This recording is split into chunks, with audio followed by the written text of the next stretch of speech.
Bienvenue sur la TV EIML Paris. Nous recevons aujourd'hui en interview exclusive Gilles Bonan, président du directoire de la maison Roche-Beaubois, qui est venu animer une conférence sur le thème « Comment devient-on leader mondial de la décoration de luxe ?»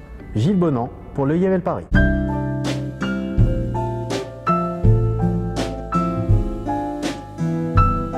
Je suis président du directoire du groupe Roche-Beaubois depuis près de 5 ans maintenant. Précédemment, j'ai travaillé chez Roche-Beaubois depuis une douzaine d'années, d'abord aux côtés de François Roche, l'un des fondateurs du groupe, et je m'occupais notamment du développement international et des finances. Précédemment encore, j'étais dans le groupe General Motors, à des fonctions financières. J'avais commencé ma carrière dans l'audit financier également, au sein du cabinet Mazars, et j'ai une formation école de commerce, j'ai fait HEC, et j'ai également une maîtrise de droit.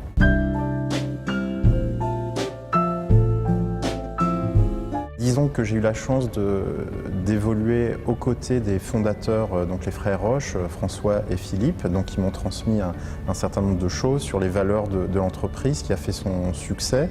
Et ce qui importe dans ce type de société familiale, c'est de faire perdurer ces valeurs familiales et ces valeurs fondatrices, et puis de les projeter dans l'avenir en confiance avec les familles qui restent majoritaires au capital.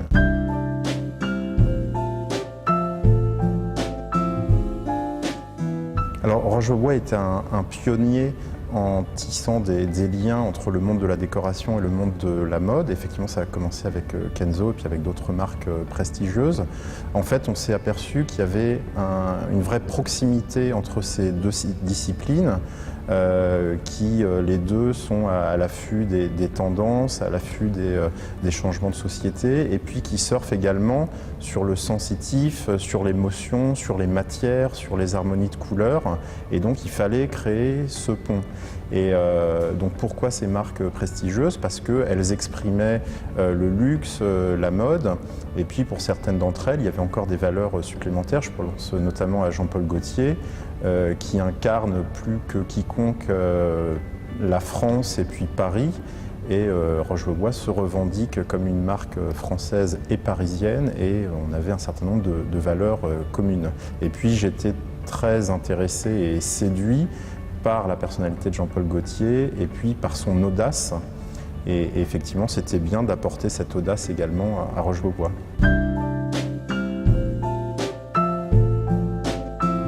Vaste question.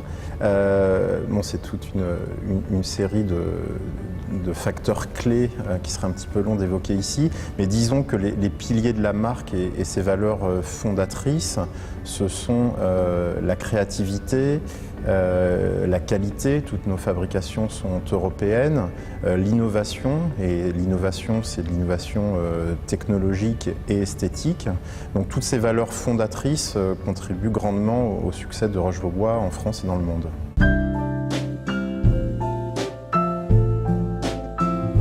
Le luxe répond à des codes et un marketing spécifique.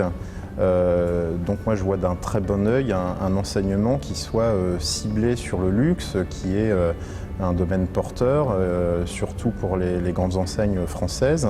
Et je me félicite qu'il y ait des écoles qui mettent l'enseignement des techniques et du marketing du luxe en avant.